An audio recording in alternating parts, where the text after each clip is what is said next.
Paz e graça, irmãos. Chegamos aí ao livro de número 52 da Bíblia. Estamos avançando. Hoje é a primeira carta aos Tessalonicenses. Essa carta é escrita de Corinto. Paulo está em Corinto quando escreve essa carta, durante a sua segunda viagem missionária. A cidade de Tessalônica é o segundo lugar na Europa onde o evangelho chega. O primeiro lugar é Filipos, e Paulo parte de Filipos, então vai para Tessalônica. E chegando lá, ele prega durante 3 sábados na sinagoga que lá havia, e com isso ele consegue converter algumas pessoas, alguns judeus, e com isso causa uma grande inveja em líderes judaicos, que viam Paulo como uma pessoa perigosa e acusavam ele de ser inimigo de César, porque ele pregava um outro senhor. E daí eles começam a perseguir a Paulo, e Paulo tem que então sair da cidade de Tessalônica, e depois ele manda Timóteo para lá, para que Timóteo possa fazer lá a supervisão e trazer o relatório para Paulo. Então, irmãos, esse relatório que Timóteo traz para Paulo é o que vai dar origem às 2 cartas de Paulo aos Tessalonicenses. E Paulo começa no capítulo 1 elogiando aos Tessalonicenses. Ele diz que o amor deles, a firmeza da esperança deles em Cristo era notórios.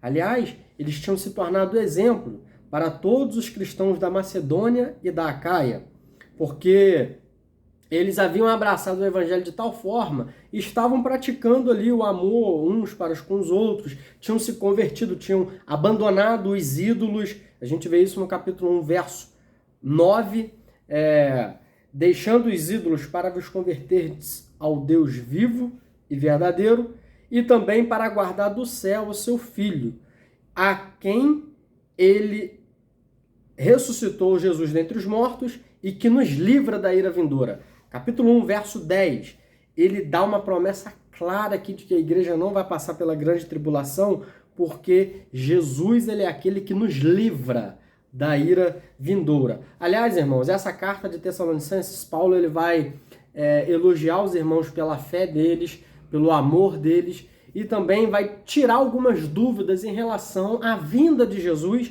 em relação àqueles que morreram antes de Jesus voltar. Havia essa preocupação, havia essa dúvida. Poxa, as pessoas abraçaram a Cristo, aceitaram a Jesus, creem que ele ressuscitou dos mortos, que ele é o Salvador da humanidade, e morreram. E aí, o que acontece com essas pessoas? Paulo então vai tirar essas dúvidas ao escrever essa primeira carta aos Tessalonicenses. Só que ainda no capítulo 2 ele fala sobre a conduta dele. Ele fala que mesmo depois de ser ultrajado e perseguido, como ele foi em Filipos, na cidade de Filipos ele expulsou o demônio de uma jovem adivinhadora que dava muitos lucros para seus senhores, e ele foi preso, ele foi colocado na prisão, depois de ser açoitado, mesmo ele sendo cidadão romano, não teve um devido processo legal, ele foi preso injustamente, apanhou injustamente, e tudo isso ele sofreu por conta do evangelho, mas se portou de maneira digna. E aí, irmãos, ele começa aqui no capítulo 2 falando a respeito do seu procedimento, de que ele trabalhava noite e dia para não ser pesado a ninguém, ou seja, ele não pregava o evangelho em busca de lucro, porque era comum naquela época líderes, filósofos, buscarem trazer ensinamentos e com isso ter ganho, financeiro. E Paulo não, Paulo ele pregava e ele trabalhava para ele dar o exemplo. Inclusive, ele vai dizer que por causa disso, irmãos, com labor e fadiga, como de noite e dia trabalhamos, para não vivermos à custa de ninguém, e ainda vos pregamos o evangelho. Paulo ele deu o exemplo, irmão, de que coisa digna é você viver do seu trabalho, é você produzir aquilo que você come. E mesmo Paulo tendo esse chamado de ser missionário, ele tinha todo o direito de ser alimentado pelos irmãos, de receber ofertas, de receber, como muitas vezes ele recebeu, mas ele sempre buscava dar o exemplo. Ele, como um habilidoso construtor de tendas, ele fazia tendas para poder sobreviver. Então ele vivia do seu próprio trabalho e ele aqui mostra o seu exemplo. No capítulo 3 ele fala desse relatório que Timóteo traz para ele. No capítulo 4 ele fala sobre algumas questões práticas da vida cristã. Paulo ele vai sempre começar as suas cartas fazendo um agradecimento, ações de graças pela igreja. Ele vai falar do seu ministério e ele sempre vai terminar trazendo lições práticas. E ele falando aqui que era para os irmãos, no capítulo 4, viver de maneira que agradassem a Deus e que progredisse nisso cada vez mais, deixasse toda a prostituição e que eles pudessem santificar-se, possuindo o seu corpo em santificação e honra, não com desejo lascívio, não defraudando aos irmãos. Então, ele dá uma série de dicas aqui para que os irmãos viessem a seguir. E ele também vai falar, olha, em relação ao amor, eu não preciso falar mais nada, porque vocês têm se amado bastante uns aos outros. Só que ainda no capítulo 4, ele precisa passar esse ensinamento com relação àqueles que morreram em Cristo. Irmãos, não existe dúvida boba no cristianismo. Todas as dúvidas, se Paulo estivesse aqui, pegasse um novo convertido, uma pessoa que aceitou a Cristo, e fizesse qualquer pergunta, o que acontece depois da morte? O que nos aguarda? Que recompensa teremos? E os ímpios? Qual será o final dos ímpios? Como devemos nos portar nessa sociedade corrompida?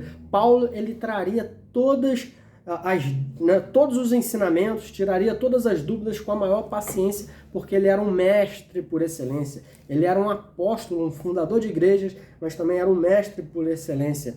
E aqueles que estavam com dúvida do que acontecia com aqueles que morriam, Paulo ele começa a falar aqui, capítulo 4, verso 13. Não queremos, porém, irmãos, que sejam ignorantes com respeito daqueles que dormem, para não vos entristecerdes como os demais que não têm esperança. Paulo está dizendo, você não pode ter o mesmo sentimento que tem um ímpio, aquele que não tem Deus. Se você perder uma pessoa em Cristo, essa pessoa ela está descansando, mas ela virá com Cristo novamente. E ele começa a dizer, porque se cremos que Jesus ressuscitou dos mortos, ele também, mediante Jesus, trará juntamente com ele os que dormem. Ora, vos declaramos por palavra do Senhor isto, nós os vivos, os que ficarmos até a vinda do Senhor, de modo algum nos encontraremos com o Senhor antes daqueles que já partiram. Capítulo 4, verso 16. Porquanto o Senhor mesmo, dada a sua palavra de ordem, ouvida a voz do arcanjo e ressoada a trombeta de Deus, descerá do céu os mortos em Cristo, eles vão ressuscitar primeiro, vão nos aguardar nos ares, e nós, os vivos, nós, os que estivermos vivos, na vinda do Senhor, seremos arrebatados. Iremos ao encontro do Senhor nos ares e estaremos para sempre com o Senhor. Essa é a maior promessa que a igreja aguarda, de encontrar com o Senhor. E ele diz, consolai-vos, pois, uns aos outros com essa palavra. Então, a palavra do arrebatamento, a palavra da vinda do Senhor, ela é uma palavra de consolo para aqueles que aguardam a vinda do Senhor, mas ela é também uma palavra de juízo, é uma palavra de alerta para os ímpios e para os cristãos mundanos, carnais, materialistas e que não têm o Espírito Santo, que se convenceram do Evangelho, mas que não se converteram. Fica aqui um alerta. Se arrependam, busquem a Deus para que vocês possam estar preparados. Capítulo 5, ele traz uma revelação aqui tremenda, dizendo que, em relação aos tempos e época, não é necessário que eu vos escreva. Então, aqueles irmãos que ficam falando, o anticristo está surgindo ali, está acontecendo isso, está acontecendo aquilo, que vive buscando sinais. Muitas pessoas na internet aí vive buscando sinais da vinda do anticristo, porque tem uma visão de que o anticristo vai surgir, a igreja vai passar pela tribulação para depois Jesus vir. Então ficam buscando sinais. Só que em relação aos tempos e às épocas, nós, crentes no Senhor, nós não precisamos ter essa preocupação, porque Paulo diz, capítulo 5, não é necessário que eu vos escreva, porque o dia do Senhor vem como ladrão. Só que no capítulo 5, verso 4, ele diz, mas vós, irmãos, não estáis em trevas para que esse dia, como ladrão, vos apanhe de surpresa. Jesus, ele virá como ladrão, mas não é como ladrão para mim e para você, porque nós o aguardamos. Você aguarda Jesus? Eu aguardo.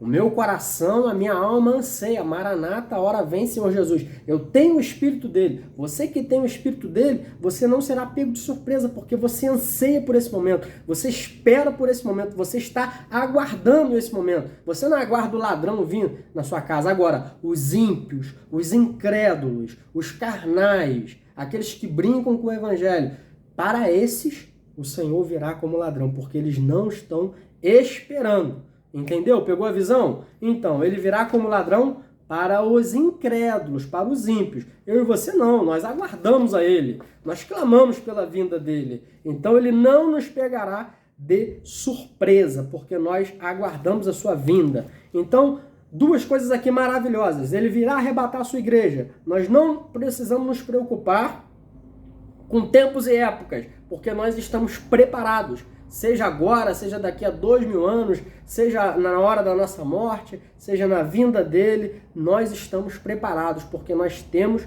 o Espírito Santo e seguimos a sua palavra. Bendito seja Deus, amém.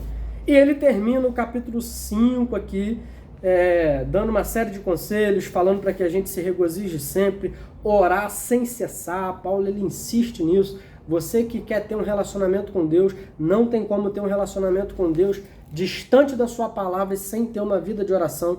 Ele fala também, tudo dai graças, a ninguém retribua mal por mal, consolai os desanimados, amparai os fracos, seja longânimo para com todos. Não apagueis o espírito. Não extinguais o Espírito. Na verdade, nós devemos buscar o Espírito. Nós devemos orar em Espírito. Nós devemos buscar o poder de Deus, o poder do Espírito sobre as nossas vidas. E ele também diz, não desprezeis as profecias, porque Deus, ele ainda fala em nosso meio. Nós somos pentecostais, mas pentecostais moderados. A gente não crê em qualquer ladainha, em qualquer profetada que dizem por aí, não. Mas nós cremos que o Espírito profético, ele ainda é real em nosso meio e que Deus, ele usa. A minha boca usa a boca de pessoas usadas por ele, por intermédio da sua palavra, para fazer a sua vontade notória ao povo, para trazer a revelação da sua vontade ao povo através da profecia.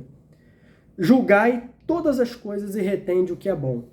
Paulo, ele nos chama para ser pessoas que observam todas as coisas, mas que não engole tudo. Até a palavra do que é ensinado, do que é pregado, as coisas que acontecem ao nosso redor. A gente deve avaliar todas as coisas e reter aquilo que é bom. Porque nem tudo que a gente ouve é bom. Nem tudo que a gente ouve presta, mas sempre haverá alguma coisa que presta em todas as situações. Abstende de toda forma de mal. E o Deus da paz vos santifique em tudo, em vosso espírito, alma e corpo, as três dimensões do ser humano. O espírito é a sede racional, onde Deus se revela ao homem é no espírito, é na razão. A vossa alma é onde está o teu sentimento, as tuas emoções. E o seu corpo, que é o instrumento, que é o templo do Espírito Santo, que nós possamos possuir o nosso corpo, cultivar os nossos sentimentos e os nossos pensamentos santificados em Deus. Que Deus vos abençoe e até a próxima.